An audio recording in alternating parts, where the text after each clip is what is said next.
क्या कारण है? व्यास जी कहने लगे मैंने सारे शास्त्र लिख डाले, सारे महापुराणों को मैंने लिख डाला, परंतु आज भी मुझे मन की शांति नहीं मिली। नारद जी ने कहा मिलेगी भी कहां से? अरे तुमने जो भी महापुराण लिखा है उसमें कोई ना कोई नियम लगा दिया। अग्नि पुराण स्त्रियों को नहीं पढ़ना चाहिए, गरुड़ पुराण को केवल एक स्थिति में ही पढ़ना चाहिए, इस महापुराण को फला जगह पढ़ना चाहिए, इसे जंगल में पढ़ना चाहिए, इसका स्वाध्याय वहां करना चाहिए, इसका ऐसे करना चाहिए। परंतु आज तक कभी तुमने ऐसा कोई ग्रंथ बनाया जिसको सब तो सुन सके और सब पढ़ सके? व्यास जी ने कहा नहीं। व्यास जी ने हाथ जोड़कर नारद जी से कहा नारद जी एक बात बताओ, तुम भगवान को इतने प्यारे क्यों लगते हो? आप भगवान के इतने नजदीक हो, आपका भगवान के समीप जाने का, इतना नजदीक रहने का क्या कारण है? आप भगवान को इतने प्रिय क्यों हुए? तब नारद जी ने अपने पूर्व जन्म की कथा को सुनाया है। नारद जी कहने लगे निज अनुभव अब तुम ही सुनायो, निज अनुभव तुम ही सुनायो, निज अनुभव तुम ही सुनायो, निज अनुभव तुम ही सुनायो, निज अनुभव अब तुम ही सुनायो, निज अनुभव तुम ही सुनायो, जेहि प्रकार हरि के मन भायो, तेरी रगार हरि के अनभायो, तेरी रगार हरि के नारद जी ने कहा कहीं सुनी बात नहीं बताएंगे, अपना अनुभव बताएंगे। अरे कदाचित सुनी हुई बात तो गलत भी हो सकती है, लेकिन जो चीज अनुभव में की हो वह गलत नहीं हो सकती। तो अपना अनुभव सुनाऊंगा आपको व्यास जी। तब यहां नारद जी ने अपना पूर्व जन्म सुनाया है। ये नारद जी पूर्व जन्म में एक ब्राह्मण बालक थे। इनके जन्म के साथ ही कुछ समय पश्चात इनके पिताजी का निधन हो गया, पिताजी मृत्यु को प्राप्त हो गए। अब अकेले नारद जी और उनकी माता श्री दो व्यक्ति परिवार में। माता जी ने सोचा कि भाई बच्चे का तो पालन पोषण करना पड़ेगा, तो उसके लिए एक सेठ जी के यहाँ गाय धोने का काम करने लगी। सुबह शाम गाय का दूध निकाल कर आती है सेठ जी के यहाँ, और उसका जो पारिश्रमिक मिलता है, जो तनख्वाह मिलती है, उससे अपना और अपने पुत्र का जीवन यापन करने लगे।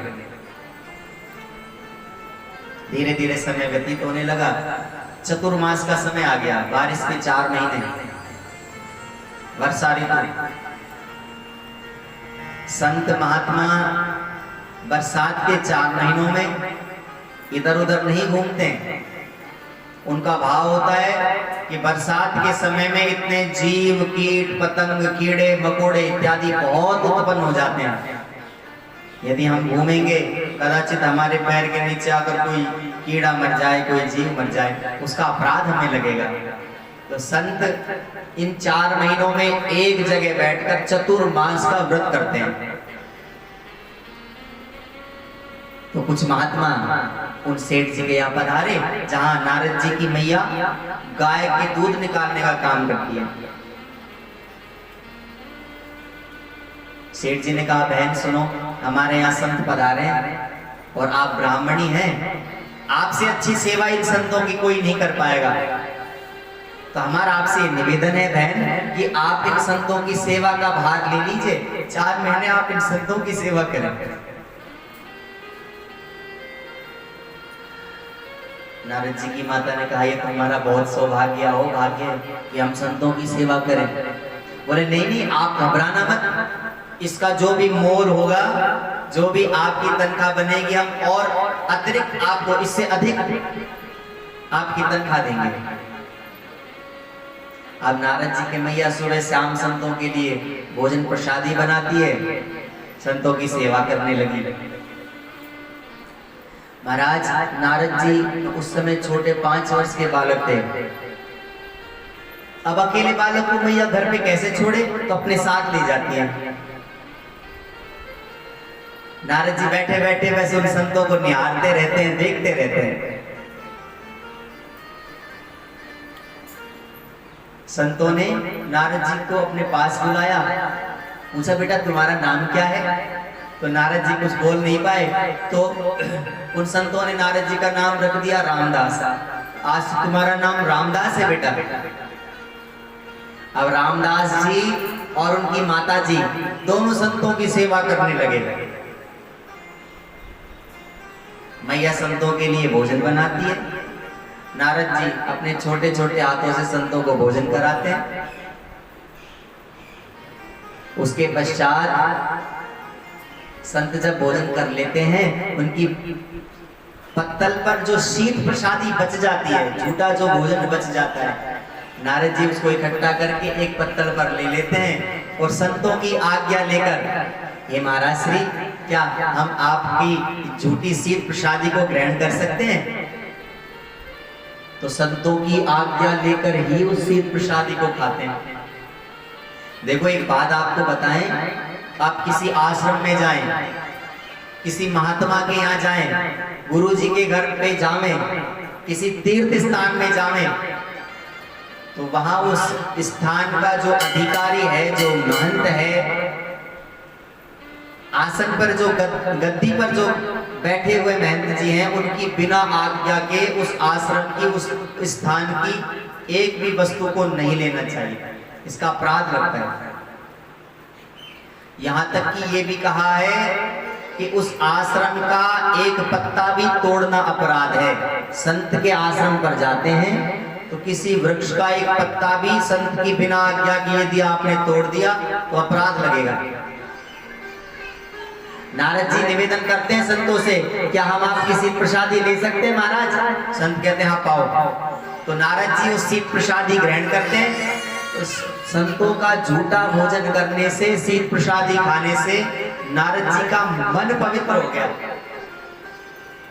अब संत जब भगवान का भजन करने के लिए बैठते हैं तो रामदास को चंदन घिसने में लगा देते हैं कि रामदास आप हमारे ठाकुर जी के लिए चंदन घिसो।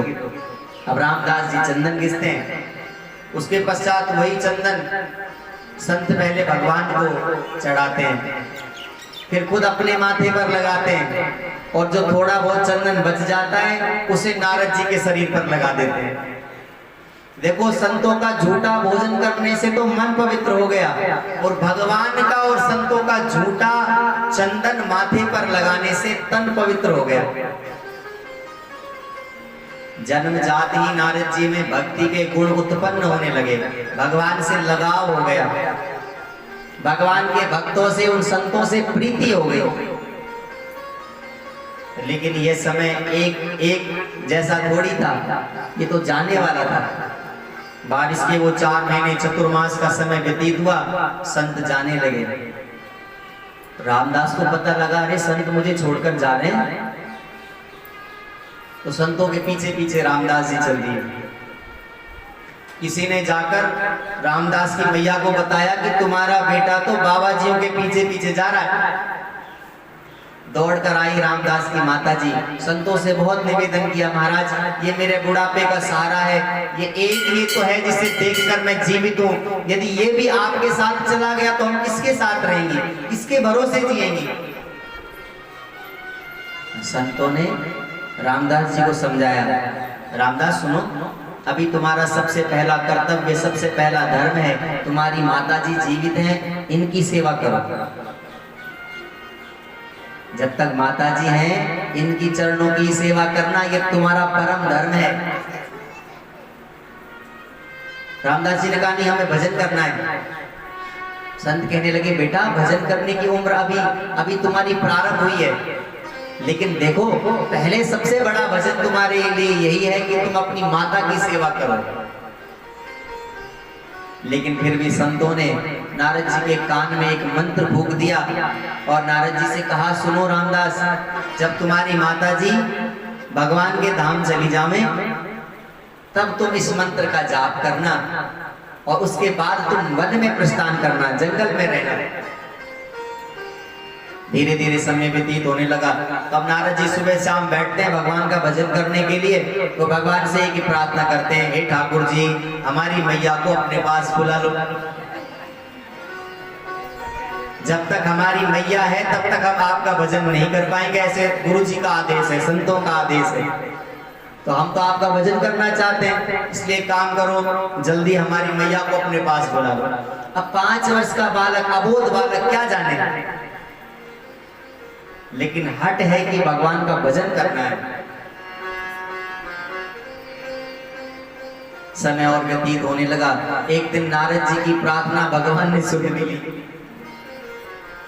ये नारद जी की मैया गाय का दूध निकालने के लिए संध्या काल के समय शाम को जा रही थी।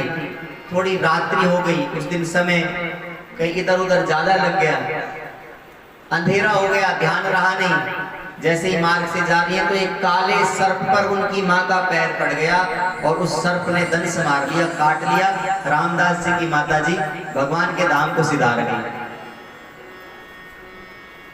किसी ने नारद जी को बताया, अरे तुम्हारी माता जी अब नहीं रही संसार में। पहले तो बहुत विलाप किया, बहुत रोए, माता की अंत्येष्टि क्रिया की, और फिर संतों की बात याद आ गई कि उन महात्माओं ने, उन संतों ने मुझसे ये कहा था कि जब तुम्हारी माता जी चली जावे तो तुम वन में जाकर भगवान का भजन करना।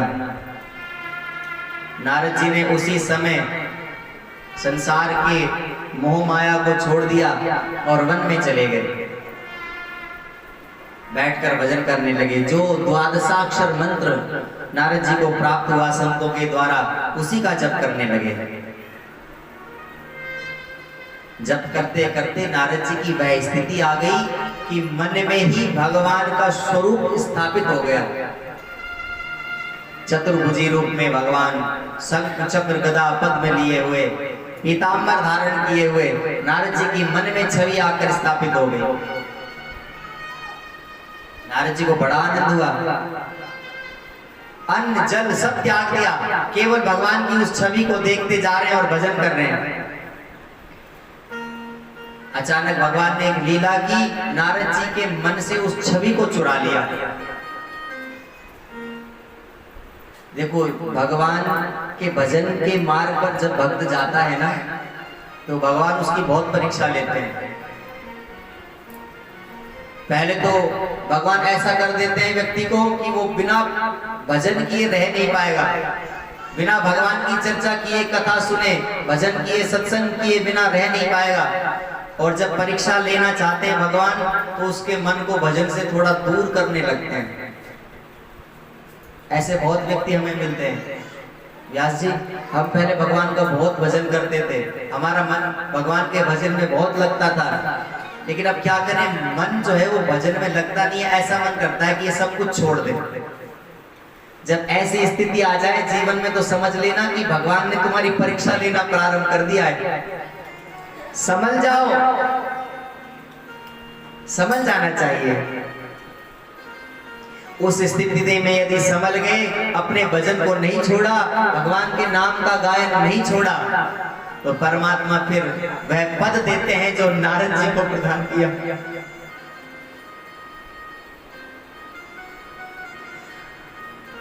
भगवान ने उस छवि को चुरा लिया। नारद जी बिल्कुल व्याकुल होकर उठे और देखा, अरे प्रभु आप कहां चले गए, विलाप करने लगे, रोने लगे। तब आकाशवाणी हुई, नारद जी अभी तुम्हें हमारा दर्शन प्राप्त नहीं होगा, अभी तुम्हारा कुछ प्रारब्ध शेष है, परंतु हम ये वचन देते हैं अगले जन्म में तुम हमारे बहुत निकटतम भक्त बनोगे। तब यही नारद जी ब्रह्मा जी के 10 मानस पुत्रों में आए।